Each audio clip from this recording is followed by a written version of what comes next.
it's Lauren Yeates from Rave It Up here, and I'm privileged to be here today with Jack Delosa. How you going today, Jack? I'm going very good, Lauren. I am loving what you're doing with Rave It Up. You are a superstar. Thank you, and thanks for having us at your offices today. Not a problem. Thanks for coming out. Privilege. Sounds like you enjoyed the book. I did. It was the fastest reading I've ever done in my life. I'm usually a really slow reader. I am a very slow reader. Yeah. Yeah. So for reading that is... Oh, his Thanks, tea Keels. is here. Thank you so much. Do you want Beautiful. a tea or coffee, Lauren? I'm okay. For this episode? Thank you anyway. Thanks, Keels. Jeez, look at this. 5-star service. Yeah. Well, welcome to Rave It Up. It's a pleasure to have you on the show finally. Yes. Been trying to organise this for a while. I know. Thank you for having me. It's Can you good to be believe here. it's been what, 5 or 6 years since I last saw you? I know. Do And they he's know achieved so the much. backstory? I don't know if they know the backstory. They need backstory. They need the Are you going to backstory? give them the backstory or shall I? Sure, I think you should. I should, shouldn't I? Let's see how much you remember. I remember everything. Oh, he's done his research. So I used to do a lot of speaking and mentoring for a crew called Tomorrow's Youth, which is founded by incredible individuals called Brent Williams and Dale Beaumont. And I remember about 5 years ago, a 16-year-old Lauren Yeates walked into the room, and we were super impressed at how entrepreneurial this young lady was. And here she is 5 years later in my office with her own TV show, pitching radio stations, pitching television stations. Got several different sort of entrepreneurial ventures in the works. So Yeah. very impressed to see everything you've done the last 5 years. Thank you. You are a rock star. Well, I remember even watching you speak, and I'm just like, oh my God, this is amazing. You know, I think because I've been raised by people that are very entrepreneurial, and Yeah. just to meet all these other entrepreneurs at, All Stars was what it was called every month, wasn't it? Yeah. And it was just incredible to hear you speak. Yeah, good. It motivated me. Good. Yeah. Hopefully it shifted the compass a little bit. Yeah, 2 entrepreneurs here, which is a Nice. great way to start the interview. Now, you have just released your new book, Unwritten, which is a fantastic book, and I know this is a really big statement, Yeah. but it is like the best book I've read by an entrepreneur. I love that. Yeah, so good Thank job. you. Thank you very much. I Yeah, appreciate congratulations. And it's a good, very, very good read. I highly recommend it to everybody watching and listening. Read if it's it. a radio show. But how long did it take you to write? Because it's a reasonable thickness. So it took me, it's 35,000 words, which isn't a lot of words. Most books probably average about 50,000 words. I deliberately fight for brevity, right? So I try and keep books as short as possible. My philosophy is if it does not need to be said, it needs not to be said. Ooh, I like that. And so something like, I tell a lot of the stories about the greats of history in this particular book, from Einstein to Which I Mandela to love. Michelangelo and A lot of those Oprah stories Winfrey I and didn't J.K. know. Rowling. I know, that's part of the reason I called it Unwritten. I don't think the stories have been written effectively in the past. But Einstein, for instance, was a month's worth of research and 5,000 words, and then that gets condensed and refined into about 600 words in the end book. So I fight for brevity because I think people are time poor, right? You want to be able to read a book fast. So the book is about it looks at those that have come before us that have made a significant contribution, shifted the course of history in some way, and it looks at what were the guiding principles that guided how they built themselves, how they built their legacy, how they contributed so much. And tries to examine those principles in such a way that any individual can apply them in their own life to best create their own future. Whether you're an entrepreneur or not, it's kind of irrelevant. It's just for those that understand they're creating their tomorrows today, and for those that want to do it consciously. There's a lot in that book as to how you can best do that. Wow. So with obviously all those words that you did write and then have to bring it down, did you find it difficult to cut things out? Of course. Yeah, of course, yeah. And that's, that's the hardest thing for any creative person, right? Is because you start with, this is probably 70,000 words down into 35,000 words. Oof. What a lot of authors do is they just publish the 70,000 words because then the book's thicker and there's more research and more facts, and so therefore they think that's better. I have a very different view, and that is that I write books for the reader, right? I don't write books so people go, Jack's really smart. I write books so that people go, it was influential for me. Yeah. And I took this, and that from, and I read it quickly. Because if we don't read books quickly, we typically don't read books at all. Because you read a couple of chapters and then you forget about it. Or you start reading another book and you go back to it and you're like, what was I up to? Yeah, no, exactly. And then you lose sort of where you're at and you lose the momentum and all of that. So, I think it's important for any creative to be relentless in their refinement.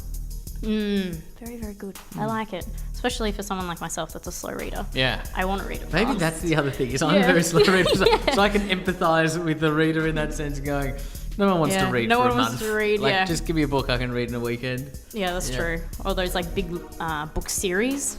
It's like, cool, I've just finished one. Now I've got like how many more to do? Yeah. Another 12 to go. Oh, God. 12? What series are you talking about? That author was very busy with 12 books. Now, I usually do begin the show with finding out how people become successful, but I think from talking about parts of your book, we're going to find that out anyway. Yeah, absolutely. So to start off, I'd love to talk about your childhood, particularly when you were 12. Apparently your family lost all their money and you had to sell your house and your cars. Yeah. But during that time, you and your brother, Tom, became very close, which Yep. was great. And you were going to start, actually open your own business, but then unfortunately passed away a few days before it. Well, I'm really sorry to hear that, by the way. Yeah, that's right. It's 11 years ago now, so it's a long time ago. Well, how do you, I guess, lift up from something that tragic to happen? Did you just try to get back into your work and get your mind off when it? Tom passed, so I was 18 at the time when Tom passed away. I'm now 29. So I didn't yet know how to grieve effectively, right? Because my view is that everything is a skill, right? Like grieving the loss of a loved one is a skill. Happiness is a skill. Being entrepreneurial is a skill. Writing a book is a skill. Filming a video is a skill. It's all just fucking skills. Can I swear on your show? Because I just we did. can bleep it out. Be yourself, Jack. Be yourself. And so at 18, I wasn't very emotionally aware, right? And so I didn't really do anything to deal with it. So I just sort of went into shock for 6 months or so and didn't deal with it. And then, I think that when we have certain emotions or certain grievances that we need to process and we don't, they just get louder and louder and louder and louder until you can't ignore them anymore. So I became sort of like highly anxious and very sort of scattered and very unhappy and all of that sort of stuff. And it was all just because I hadn't dealt with Tom yet. And so what I learned from that is it's really important that when faced with adversity, we give ourselves time to grieve and to process, right? Because we're also going somewhere in a hurry. We're like, I don't want to deal with it. I just want to keep doing, whatever. And it's important to stop, pause, let it process. And if it's the passing of a loved one, that might be a 6-month pause, right? Yeah.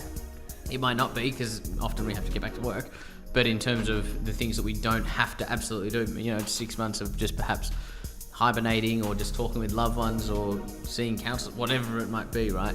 And so that's the lesson that I've learned is when something hard happens, grieve, process, honour it, give yourself and the emotions time to digest and process, and then try and build yourself out of it. So find the lessons in it, find the gift in it, and then move forward, having processed it properly. Yeah, find the positive in the negative, right? Yeah, exactly. Did you suffer from any depression after that or anything? Well, or just low points? Well, I went to probably 12 or 14 different sort of counsellors and psychologists, and they all just said, you've got depression, we'll give you some medication. I was like, even at 18, I knew enough to know that I wasn't a depressed person, so I wasn't going to buy into the label. Like, I'm not clinically depressed. It's called being human. Yeah.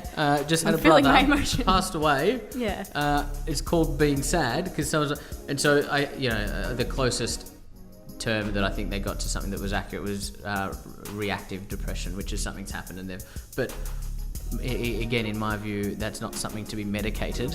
Because I would take medication so that I didn't feel it, but in my view, I'm a very spiritual person. If I'm feeling something, I'm obviously meant to be feeling something. It's obviously something I need to process and move through. You need to feel not put a band-aid over and pretend it and so I just didn't buy into it. So I went through probably, as I said, 12 or 14 different psycho and didn't see any of them for more than 10 minutes because I didn't buy into the labels that they tried to give me. Yeah, I was like, don't give me that. It's just so textbook. I want to force all that stuff on you, don't I just want to talk to somebody and express. I don't want to. That's what I'm here for. Take pills and pretend, So, yeah, I think I don't know. I think that whole industry can not the whole industry, but I think that I think that it's hard to find a good person to talk to, be that a counsellor, psychologist, whatever the title is. It's hard to find a good one. And there are definitely good ones out there, but hard to find. Because most of them just want to give you drugs, and as you said, yeah. so you kind of numb the pain, really. Exactly. Yeah. I might as well go drink alcohol. Good way to look at it, I guess. But no.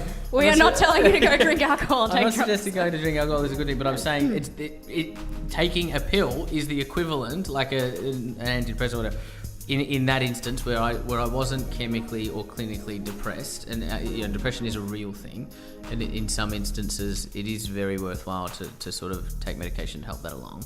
However, that wasn't me, and so they're just too quick to diagnose and too quick to go to the drugs. Yeah. And it's just a band-aid. Yeah. Wow. So do you have any low days lately, or you kind of just always that person to jump out of bed and conquer the day?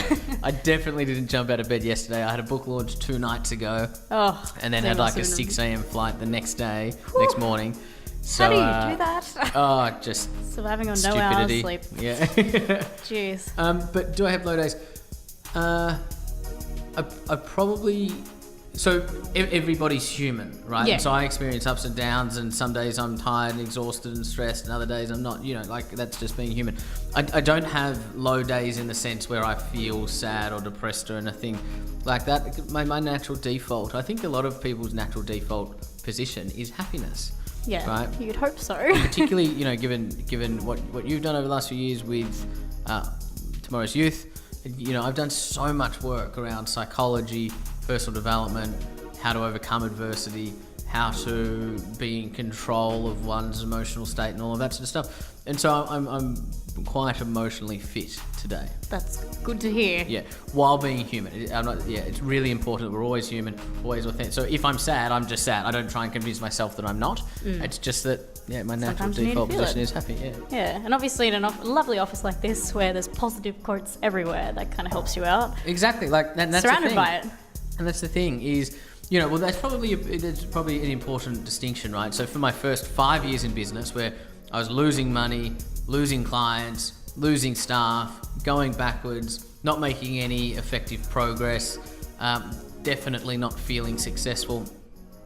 Every day sucked, right? Like for years, every day sucked. But that is and this is true for those who want to start their own business or start their own career. It's exactly what you're doing, right? Lauren's been doing this for a whole bunch of years. No one's paying her to do it, although you're looking at sort of different strategies to turn it into a business and all that sort of stuff.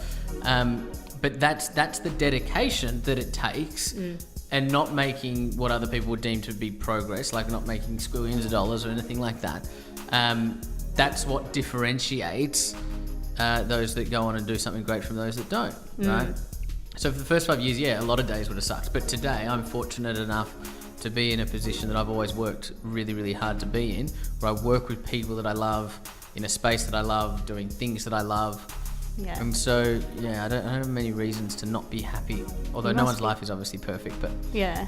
You must be so proud. Even when I walked in, I was like, whoa, this is all Jack's creation. This wouldn't be here if it wasn't for you. Yeah, I think the other trait of entrepreneurs, and particularly myself, is I'm just always looking forward, right? That's part of the reason I call the book Unwritten, is just a nod to the fact that the future is truly unwritten. And that I think a lot of people think that the future is going to resemble the past, when it doesn't need to, right? The future hasn't happened yet, so you can create it any way you want it. And so I probably spend less time being proud of... I don't spend any time really being proud of where I am today. I spend all of my time envisaging and working hard to where we're going to be tomorrow. Reinventing tomorrow. I love that. This is so good. It went with that moment. It did go with that moment. Now, obviously, when reading this book, I was like, we are very similar people in the way we think. You know, I love when he put in, everything happens for a reason. I'm the biggest believer in that. I always say that to my friends. I think that I drive them insane. It's like, okay, we get it, Lauren. All right. Try to find the positives, Relax with the positivity. Yeah, exactly. Just making us crazy. No. In a real way. Not I agree. Not a fake happy way. Yeah. But something else I absolutely loved about the book was the story about when you were graduating school and you went for your speech night. Yeah. And I found it really interesting that you picked Think and Grow Rich Yeah. as the book that you wanted to receive for speech night. But everyone laughed at you. It kind of. I actually said to my mum, I went downstairs after reading that bit, and I was like, I literally just went, "Aw," out loud. I felt for you.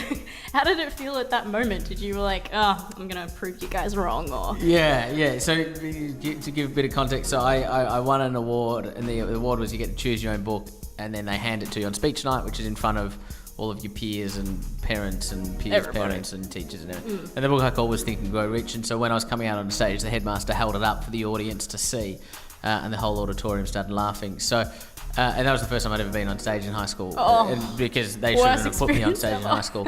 And so at the time, I was just confused because I didn't understand yet that. So what I think intuitively always believed to be true for myself is that we create our life and we create our future with our thinking. Like it starts in your head, right? Like that's just how things begin. You create it first in your mind, and then you talk about it and you share it and you rally other people toward it, and then you start to do research, you take action. And so, but it all starts with your thinking. It all starts with your ideas and either your heart or your head, right? So, and so Think and Grow Rich was obvious to me. Like that's a cool concept. I want to learn more about that. What I didn't understand yet was that to 99.9% of people, that concept is so foreign and so unbelievable that it's literally laughable. And so they were laughing at it, kind of like, oh, isn't Jack funny? He's all naive and stuff, thinks he can think and grow rich. And my definition of rich has certainly changed over the years from one of money to one of meaning. But I always inherently knew it to be true. So, but at the time, I was just confused because I didn't get why they didn't get it. Yeah. But exactly, 10 years later, you went back and did a speech. Did you tell them that story as well? Yes. To all the students? Yeah, I did. And I told my headmaster. Oh, my God. Was it the same headmaster that? Yes. Yeah, my gosh. Well, a different headmaster, but he came back because I was coming back to the day. So my then headmaster came back because I had a news crew and stuff with me, so they were all being interviewed. And I made sure I told them I reminded them of the story. Did they say sorry? They just laughed. Just laugh again, make you feel even worse. Yeah. It's a different laugh this time though. Yeah. So what do you think is like the key thing you learnt from that moment when it was your first time on stage and everyone was laughing at you? Just that, I think unfortunately we still live in a culture, like a lot of the people that watch or listen to your show are probably individuals that do believe they are in control of their life and that they are creating their future. I like to think they do. Yeah, and I inherently believe that to be true. In fact, I know that to be true. Yeah. What that experience taught me is that most of the world doesn't yet. And this is almost foreign to me, that people don't get that you create your life, right? You're in the driver's seat. You're at choice. You're choosing it all. So if you don't like whatever's happening, then just choose something else. And I'm not saying that it's easy and you'll wake up tomorrow and this will be changed. I mean, spend 5 years changing whatever it is you want to change, right? It's hard work. However, you get to choose. It is your life. And so that's what I learned from is that a lot of the world don't understand that. Yeah, unfortunately. But exactly, as you said, because I know a lot of people don't like change. Yeah. So 100%. But it is your life. You can change it if you're not happy where you are right now. 100%. Yeah. The show is very positive, so it's great to have you on it. Yes. And getting all this. We go. Real life chat. Yeah. It's good. Well, speaking of real life chat, I did read that you go to the Blue Mountains every 3 months. Yes. I really like that idea. Yeah. Can you tell us more about that? So, I'm not a religious person, but I'm a highly spiritual person. And whether you're a spiritual person or not, I think everybody can relate to the understanding that when you take time to get away from all of the noise and all of the distractions and all of the things that keep lighting up wherever they might be at any given moment, and when you get away from all of that and just tune into yourself, and sort of tune into the universe, or your higher self, or God, or whatever you may call it, we get clearer, right? And so I work like ridiculously hard, particularly when I'm in Sydney, right? So my schedule and the demands and what we do and what we get done, every day, every week, every month, every quarter, every year is like we do in a year here what most people would do in 10. Whoa. Right. So puts it in perspective. Yeah. Which is how I want to roll. But what that means is that you need to have pauses. Yeah. You need to have moments where you disconnect, and it can be, you don't need to go to the Blue Mountains. You can go to the beach, or you can go for a jog, or you can meditate, or you can journal. Just do something to reconnect with yourself. And it's in the pauses that we reconnect, rejuvenate, and ultimately realign to then where we're going thereafter. And it's apparently what your most productive time Well, ever, exactly. isn't it? Yeah. It's still fascinating to me that I can get out to the Blue Mountains, or I've sort of changed it up a bit these days. I went to Fiji recently to do exactly this, and it still amazes me that I can be there for 2 hours and sort of have a solution to a challenge I've been carrying for months. And sort of not having an answer or having a solution or having a path forward. Get there, turn everything off, light the fire, sit down, and within 2 hours I've got a solution to a challenge that I hadn't previously found over 2 months, because I'd allowed myself the space to listen, to connect, to feel through it, and to develop it. So it's highly productive in that. It's like mentally, intellectually, emotionally, spiritually, very productive. Yeah. Kind of gives your mind a break as well. Yeah. Instead of Yeah. doing, as you said, 10 years of work in like 1 year. Yeah, which is so important. If you want to work hard, you need to work hard in a way that is sustainable, right? So I'm all about how do we do our life's best work while we're here. And if you want to do something great over 10 years, 20 years, 30 years, 40 years, you need to be working in a way that's sustainable. You can't burn out after 5, because you won't be around long enough to do something great, right? Yeah. So if I want to work hard, I also recognize that I need to take regular pauses in order to rejuvenate. Yeah. How long have you been doing that for, those trips every 3 months?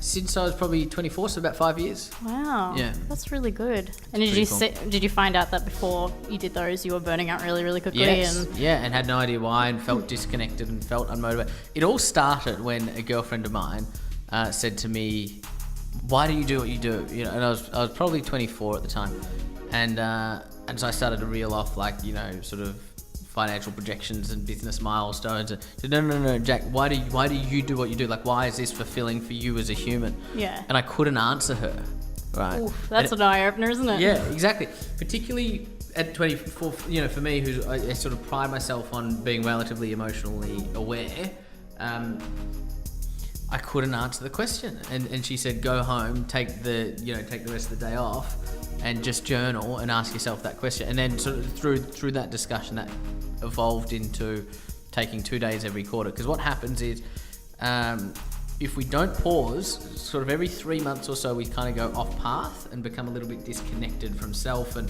feel not completely aligned and, not completely congruent, whatever it might be. And so by checking in for a couple of days every 3 months, it sort of brings me back on path. Yeah. Yeah. So I'm guessing you have a yearly calendar or something, and figure out what you're going to do for, as you said, the quarter, which is kind of what I do too. Yeah. What you're going to do for 3 months. Just fully focus on that, and then do the rest of the year as it comes up. That's exactly right. Yeah. Yep. Good. Yeah. And you have it all laid out. Yep. I love it. It's all scheduled. Yeah, Yeah. of course. You need that. Yeah. Organised people, you and I. It's like I only started doing proper yearly calendars this year. Yeah. It's changed my life. And that's the thing, right? Is that so these pauses, let's say on a daily or weekly basis, my pauses often aren't necessarily scheduled. Like, I don't schedule journaling or reading. I just do it because I love it. But I do schedule going to the gym. I do schedule going to the Blue Mountains. Because what happens is, if we don't, our calendar gets filled with the other stuff, right? And in my view, doing nothing in the Blue Mountains is the most important thing we as human beings can do, whether it's Blue Mountains or it doesn't matter, but reconnecting with self is the most important thing that we can do. So schedule that goes in the calendar first, and then everything else goes around that. Yeah. Yeah. I love that. It's good advice for all the listeners Yeah. as well. Yeah. Maybe do little breaks. Yeah. Go to Fiji. That's Even a good idea. if it's an hour a couple of times a week, even if it's 20 minutes once a week, right? Yeah. Like, I speak to often mums and single mums, right? And they're like, we don't have time for that. Yeah. And so I encourage them to take 2 10-minute spots each week, so 20 minutes a week, and to journal or go to the beach, whatever it might be, right? Because everybody can do that. If Obama can work out every day, you can find 20 minutes a week. Exactly. Yeah. Jack Delosa said so. Yeah, just go to the beach. That's nice and easy. Time to yourself. Yeah. Yeah. It's exactly right. I like that. Even if it's just working out, because you might as well. 100%. Yeah. Yeah. Working out is very meditative for me. Yeah. 100%. Doing good for your body. Yeah. Now, as we did mention before, in this book, you also, talk about stories of people from history and all their stories, whether it's their stories or your own as well, which I absolutely love. So out of all those people's stories that you put in there, which is your favourite? which was like a real eye-opener for you, because didn't you say in the book that you have kind of always liked to research people from history? Yeah. So many favourites. Because I'm guessing there was heaps that you didn't even put in the book, right? That's right, yeah. Dr. Martin Luther King, that story, I think, was very moving for me. And probably the reason I raise that is because it's probably one that I researched more recently than the others. Whereas, like Michelangelo, I did that research a couple of years ago. Einstein, I've been researching him for probably 6 or 7 years now. And so... J.K. Rowling, I found that one interesting too. Yeah, but Dr. Martin Luther King's an interesting one. Yeah, I like that. Is there anybody you haven't researched yet that you'd love to research I want their to life? interview. I wish. Well, yeah, you can interview them. No, you can't interview the people I'm about to talk about. They're dead already, all right. Nikola Tesla, who's obviously an inventor from a little while ago. Alexander the Great is obviously that'd be a good a one. pretty influential figure. Wish I could interview them, but I think you'd they're have to otherwise die occupied. as well, so please don't do that yet. Maybe one if day. you believe in, that afterlife, heaven, if they're there. Yeah. Oh, I like that. Yeah. Well, if you got to interview them, what would you ask them? Jesus. We're getting deep. Yeah. Well, I don't actually, with those two, I don't know because I haven't researched them yet. But like, if I could interview like a Dr. Martin Luther King or an Einstein, I know exactly what I'd ask them. Yeah. Even though you've already achieved so much in your career, what else can we expect from you in the future? I think my life's work revolves around education. So my protest has always been, a dissatisfaction with traditional education and how we don't holistically educate and enable individuals to sort of grow into their best self.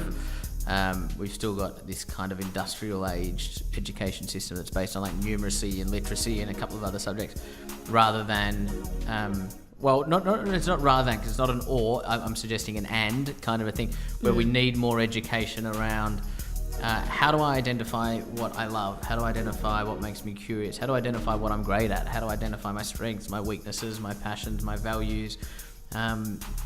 And then how do we best enable people to set themselves up for life, not just a career, and particularly a career that no longer exists, because I think schooling's still setting people up for a professional world that just existed like 40 or 50 years ago. And so I'm really passionate about that. So in the future, I'm just going to continue.